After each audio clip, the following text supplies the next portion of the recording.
Hello friend. आज blouse शिवायचे आहेत आणि भरपूर ब्लाऊज आहेत. तर आज काय झालं की मी ज्या कस्टमरचे मला 3 ब्लाऊज शिवायचे होते तर ते मी अस्तर कट केले होते.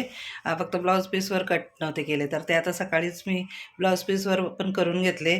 याचं कारण असं झालं की पुन्हा त्यांचं रात्री पण ब्लाऊज शिवण्यासाठी आलेलं आहे. तर 3 साड्या आहेत आणि त्या सेमच आहेत. तर ह्या बघू शकता माझ्या हातामध्ये, ह्या 2 आणि ही एक.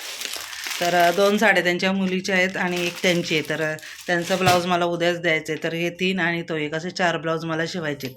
तर त्यामध्ये अजून एक असं ॲड झालेलं आहे ब्लाऊज, की आता सेंड ऑफ आहे मुलीचा एका.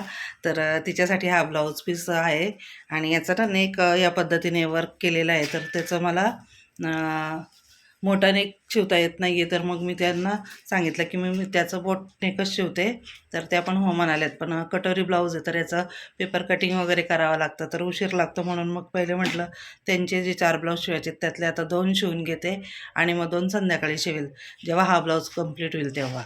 आणि सध्या ना काय झालं की मुलींची पण परीक्षा सुरू झालेली आहे.